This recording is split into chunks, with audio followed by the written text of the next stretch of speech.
So today we have come to the Krasnopolski Hotel in Amsterdam to meet a woman by the name of Patricia Cori.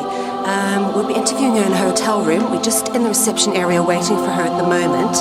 And she was speaking at a symposium here yesterday. There looks to be a chocolate fountain in the hallway, so we're going to go try some of that out.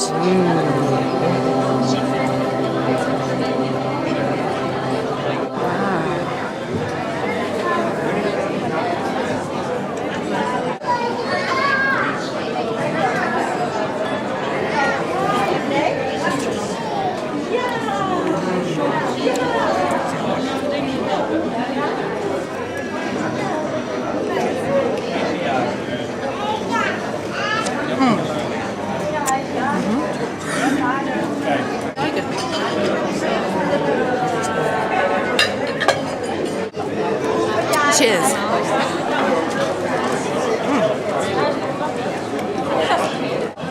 You still have chocolate on your chin. All over here.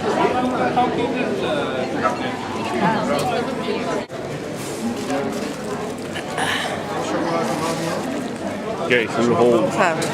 Now we're going to go find Patricia Cori. Is that good?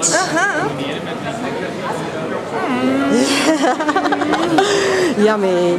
Today we're at the Krasnopolski Hotel in Amsterdam chatting to Patricia Cori. So thank you so much for taking the time out to speak to us today.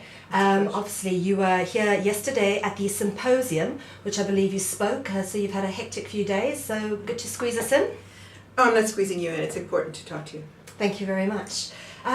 You are a being who has a message for humanity, okay, and that is what Freedom Centre is all about. We provide a platform for people like yourselves who want to say something to people and have a message. So before we get started on the message, I really want to find out a little bit more about you and how you came to be on this journey where you are communicating this message. Okay, well, I think we all have a message for humanity. It's just that some of us have got our voice turned up higher than others.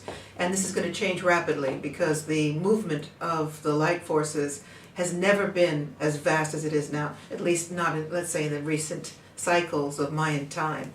So here we are. It's very urgent now. I think that humanity only really gets moving when we're pushed up against the wall. Yeah. When we're complacent, when life is easy and sweet, the Garden of Eden concept, nothing happens. That's why the apple happened, because without it, there would have been no impulse for anything to kick off. So here we are, we're being pressed to the max. It's almost comical. Were it not so grave, it would be comical if you think about it, of how the powers that be are manipulating the planet. So light forces unite is the big message for starters. As a child, when I was, well, some of it is recollection and some of it is recollection from my mother, who was my true soulmate. She said that as a child I used to come in from the garden because we lived in the country and I had a fort made out of high grass. And little beings would come and sit on the tall blades. And I used to call them the little blue people.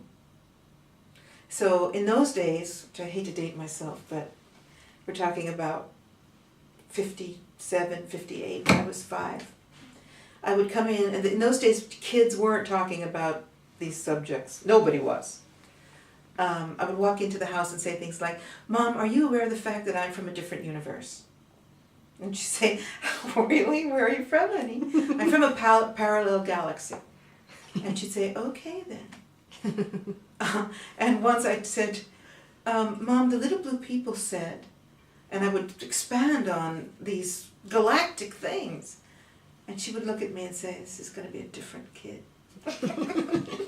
But I do know that those little blue forms were Syrian emissaries. Okay. And they were coming to me in a form that a child could handle, could deal with, which was something like a Peter Pan kind of thing, which was delightful, but they were working with me already. And my mother is the testimony to this because a lot of it I don't remember until I got to about 16 and they started to appear again, blue forms.